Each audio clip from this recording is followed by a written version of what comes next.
Aujourd'hui, nous plongeons au cœur d'une révolution silencieuse mais vertigineuse, celle de la guerre de demain. Imaginez un champ de bataille où les décisions ne sont plus seulement humaines.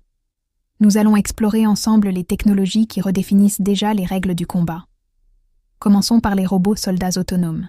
Ces machines, dignes de films de science-fiction, sont conçues pour opérer sur le terrain avec une autonomie croissante. Capables d'identifier des cibles, de se déplacer en terrain hostile et, dans certains cas, de prendre la décision de faire feu. Leur précision est redoutable, leur endurance surhumaine. Ils ne connaissent ni la peur, ni la fatigue, ni les dilemmes moraux qui hantent les soldats humains. Mais cette efficacité a un prix. L'absence d'empathie, l'incapacité de comprendre le contexte ou les nuances d'une situation complexe. La question n'est plus « peuvent-ils le faire ?», mais « devraient-ils le faire ?» Dans le ciel, une autre révolution est en marche avec les drones de combat intelligents. Bien au-delà des drones pilotés à distance que nous connaissons, ces nouveaux appareils sont dotés d'une intelligence artificielle avancée. Ils peuvent non seulement suivre une cible sur des centaines de kilomètres, mais aussi analyser son comportement, prédire ses mouvements et décider du moment optimal pour frapper, le tout sans intervention humaine directe. Cette autonomie promet de réduire le temps de réaction et d'augmenter l'efficacité des missions. Mais elle soulève aussi des questions éthiques profondes sur la responsabilité en cas d'erreur. Heureusement, toutes les applications ne sont pas destinées au combat direct. Les robots démineurs et de sauvetage sont les héros méconnus de cette nouvelle ère. Ces machines courageuses sont envoyées dans les zones les plus dangereuses pour désamorcer des engins explosifs ou pour secourir des survivants sous les décombres après une catastrophe. Ils sauvent des vies humaines en prenant des risques qu'aucun humain ne devrait avoir à prendre. Leur développement montre le potentiel incroyablement positif de la robotique, même dans les contextes les plus sombres, en protégeant à la fois les civils et les soldats. Pour les soldats sur le terrain, l'avenir pourrait ressembler à celui d'un super-héros grâce aux exosquelettes militaires. Ces structures motorisées se portent comme une armure et décuplent la force et l'endurance de celui qui les porte. Un soldat équipé d'un exosquelette peut porter des charges bien plus lourdes, courir plus vite et plus longtemps et résister à la fatigue sur le champ de bataille. C'est l'aube du soldat augmenté, un mélange d'hommes et de machines repoussant les limites physiques de l'humain. Mais jusqu'où cette fusion peut-elle aller sans altérer notre humanité même ? L'information, c'est le nerf de la guerre. Et dans ce domaine, les robots espions et de reconnaissance jouent un rôle crucial.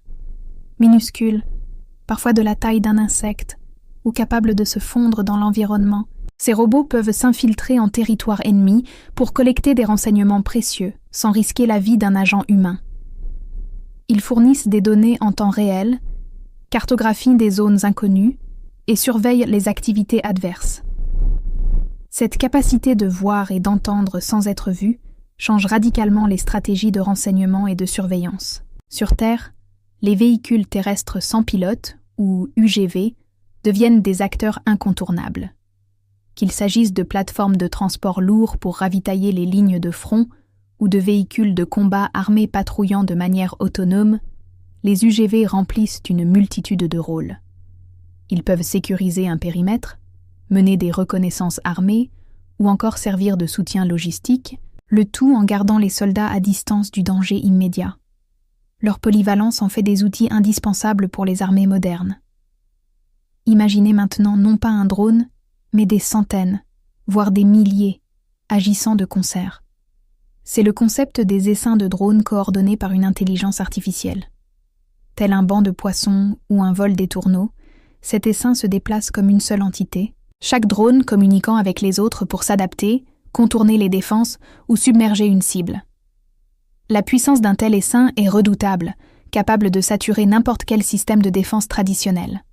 C'est une stratégie de masse entièrement nouvelle, rendue possible par l'IA.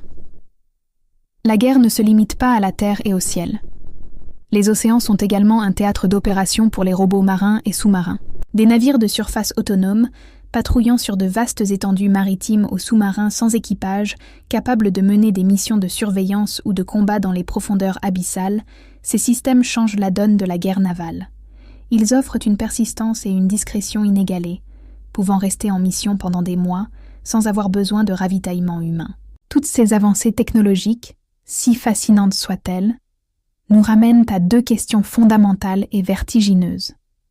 La première, qui contrôle réellement la machine? Lorsque l'algorithme prend une décision en une fraction de seconde, basée sur des milliards de points de données, où se situe la responsabilité humaine? Est-ce le programmeur, le commandant qui a déployé le système, ou la machine elle-même? La chaîne de commandement devient floue, la responsabilité se dilue. Et cela nous mène à la question ultime, la plus troublante de toutes. Jusque où elle, humanité, est-elle prête à déléguer la décision de vie ou de mort à une intelligence artificielle? En confiant l'arme à une machine, ne franchissons-nous pas une ligne rouge morale? Un algorithme, aussi sophistiqué soit-il, peut-il vraiment faire la distinction entre un combattant et un civil, comprendre le concept de pitié, ou évaluer la proportionnalité d'une frappe? C'est peut-être le plus grand défi éthique de notre siècle. La technologie avance à une vitesse fulgurante, mais notre sagesse collective doit suivre le même rythme. Le futur de la technologie militaire est déjà là. Jusqu'où l'humanité est-elle prête à déléguer la décision de tuer à une intelligence artificielle? Plongeons maintenant dans la face cachée de cette révolution militaire. Les dilemmes éthiques, les risques et les enjeux mondiaux. L'intelligence artificielle prend des décisions qui peuvent sauver des vies, mais que se passe-t-il lorsqu'elle décide de les prendre?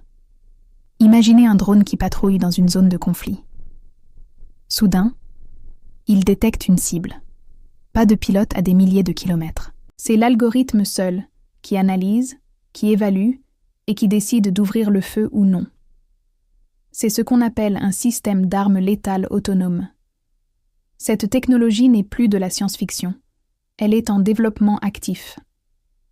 La question qui se pose est vertigineuse. Une machine peut-elle vraiment faire la différence entre un combattant et un civil? A-t-elle une conscience morale? La réponse est non. Un algorithme se base sur des données, des probabilités. L'erreur est possible, et dans ce contexte, une erreur a des conséquences irréversibles. Déléguer la décision de vie ou de mort à une machine soulève une question éthique fondamentale. Et cela nous amène au deuxième point crucial, le contrôle humain. Les partisans de ces technologies affirment que l'humain restera toujours dans la boucle, capable de superviser et d'intervenir. Mais dans le feu de l'action, à la vitesse de la guerre moderne, est-ce vraiment réaliste? Un soldat pourrait-il réagir assez vite pour contrer une mauvaise décision de l'IA, ou serons-nous simplement des spectateurs impuissants face à des machines de guerre agissant à la vitesse de la lumière? La perte de contrôle significatif est un risque immense. Si nous ne pouvons plus maîtriser nos propres armes, qui est responsable en cas de catastrophe? Le programmeur? Le commandant? Le pays? Cette zone grise juridique est l'un des plus grands défis de notre temps. Parlons maintenant d'un scénario digne d'un film de Hollywood, mais terriblement plausible. Le piratage. Un système d'armes autonome est, avant tout, un système informatique. Et tout système informatique peut être hacké. Imaginez une armée de drones ou de robots de combat retournés contre ses propres créateurs, ou pire, utilisés par un groupe malveillant pour semer le chaos. La cyberguerre prendrait alors une dimension physique terrifiante. La protection de ces systèmes devient un enjeu de sécurité nationale majeur. Une simple faille dans le code pourrait déclencher un conflit international ou causer des pertes civiles massives. La course à l'armement se double donc d'une course à la cybersécurité, où chaque camp tente de trouver les failles de l'autre avant qu'elles ne soient exploitées. Au-delà de la technologie, il y a l'humain. Quel est l'impact psychologique de ces machines sur les soldats? Se battre aux côtés d'un robot qui ne ressent ni peur, ni fatigue, ni compassion, change radicalement l'expérience du combat. Certains experts pensent que cela pourrait réduire le stress post-traumatique en éloignant les humains des situations les plus dangereuses. Mais d'autres s'inquiètent d'une déshumanisation de la guerre. Si tuer devient aussi simple que de cliquer sur un bouton ou de laisser une machine le faire, la barrière morale qui nous retient ne risque-t-elle pas de s'éroder? L'empathie, ce sentiment si humain, pourrait disparaître du champ de bataille, rendant les conflits encore plus brutaux.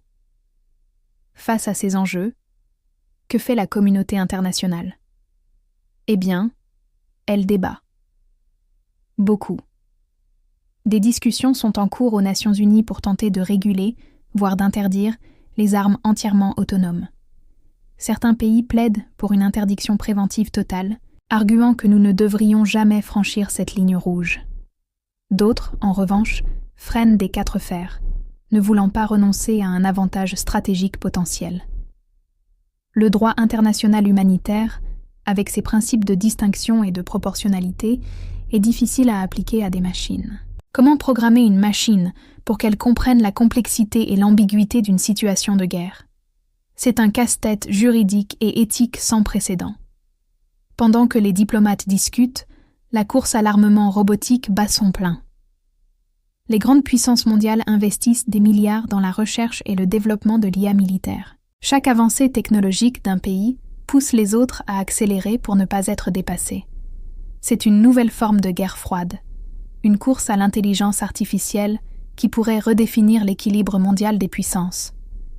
Le risque, c'est que cette compétition nous entraîne dans une spirale où la technologie évolue plus vite que notre capacité à la comprendre et à la maîtriser. La première nation à déployer une armée de robots véritablement autonomes pourrait avoir un avantage militaire décisif, changeant à jamais les règles de la géopolitique. Alors, tout est-il si sombre? Ne pourrait-on pas imaginer un autre avenir? L'idée de robots pacificateurs semble séduisante. Des machines utilisées pour des missions de maintien de la paix, pour déminer des terrains, pour livrer de l'aide humanitaire dans des zones trop dangereuses pour les humains. C'est une vision optimiste. En théorie, un robot pourrait être un arbitre impartial, ne prenant pas parti, et agissant uniquement pour protéger les civils. Mais cette utopie technologique se heurte à la réalité. Qui programmerait ces pacificateurs? Selon quels critères moraux? Un robot pacificateur pour un camp pourrait être perçu comme une menace par l'autre. Le risque de détournement et d'escalade reste entier. L'intention peut être bonne, mais la technologie elle-même est neutre. C'est son utilisation qui la définit. Nous sommes à un carrefour de l'histoire. Les décisions que nous prenons aujourd'hui sur l'intelligence artificielle militaire façonneront l'avenir de l'humanité pour les décennies à venir. Allons-nous ouvrir la boîte de Pandore des armes autonomes? Ou saurons-nous mettre en place des garde-fous pour préserver le contrôle humain et notre éthique? La question reste ouverte, et elle nous concerne tous. Merci beaucoup d'avoir regardé cette vidéo jusqu'au bout. Le sujet est complexe et mérite d'être débattu. N'hésitez pas à partager votre avis dans les commentaires, c'est important d'en discuter ensemble. Si ce genre de contenu vous intéresse, pensez à vous abonner et à activer la cloche pour ne rien manquer. À très bientôt pour une nouvelle exploration.